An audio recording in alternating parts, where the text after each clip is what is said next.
Inscriptions consist of religious instructions और record of royal proclamation and gifts to the temple and villagers. अब inscription क्या होता है, जिसके अंदर हमारी रिलीजन से रिलेटेड इंस्ट्रक्शन होती है और जो रॉयल प्रोक्लेमेशंस के रिकॉर्ड होते हैं, यानी कि वहाँ पे क्या क्या चीज़ें हुई हैं, और जो गिफ्ट वो टेम्पल्स और विलेजेस को दिया करते थे, उन सब के बारे में जो जिसको हम लिखते हैं वो बोलते हैं inscriptions.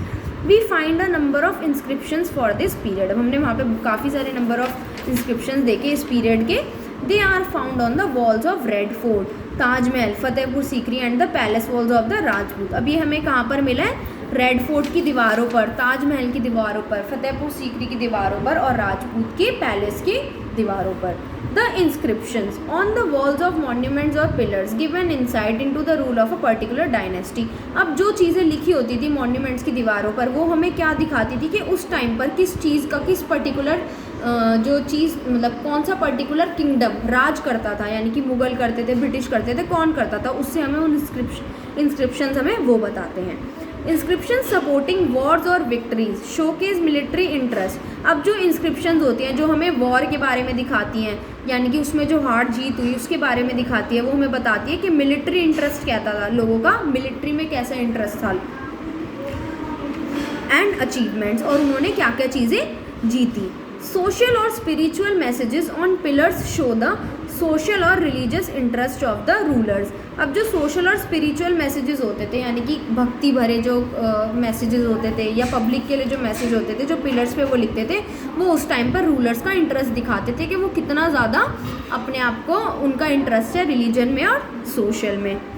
And also give a detailed picture of the life of the people, और वो जो वहाँ के लोगों की लाइफ होती है उसके बारे में भी बताता था inscription.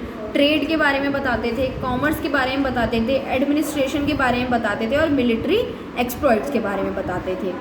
Some inscriptions provide a list of various rulers of the dynasty which is a valuable source of a particular dynasty. अब कुछ इंस्क्रिप्शन जो होते हैं वो एक लिस्ट प्रोवाइड करता है जिसके अंदर अलग अलग रूलर्स कैसे वहाँ पर रूल करते थे और उनकी जो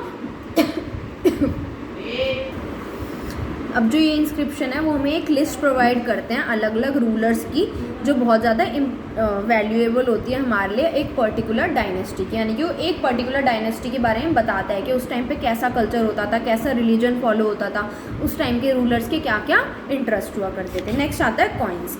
coins help us to identify the names and ruling period of the king. अब जो कॉइन है उसकी मदद से हम उस टाइम पे जो किंग रूल करता था उसके बारे में हम पहचान सकते हैं। Coins also help us in knowing the extent of the empires. अब कॉइन हमें ये भी मदद करता है कि वो एम्पायर, एक पर्टिकुलर एम्पायर कितने टाइम तक चला था, यानी कि कितने टाइम तक उसने हमारे पे रूल किया। And the presence of coin in the foreign lands indicate trade with the dam. और जो हमारे कॉइन्स फॉरेन लैंड्स यानी कि दूसरी ज़मीनों पर पाए गए हैं, उनसे ये पता चलता है कि हमारा उनके साथ कितना ट्रेड चलता था। तो जो कॉइन्स होते हैं बेसिकली जो राजा होते थे वो अपने हिसाब से बनाया करते थे कि अगर आप एंशियंट टाइम का देखोगे वो अलग होगा, मिडीवल टाइम का देखोगे वो अलग होगा, अब का देखोगे तो वो अलग होगा। तो उससे हमें पता चलता है कि उस टाइम पर कौन रूल करता था, किस तरीके की सोशल लाइफ थी, किस तरीके की पॉलिटिकल लाइफ थी।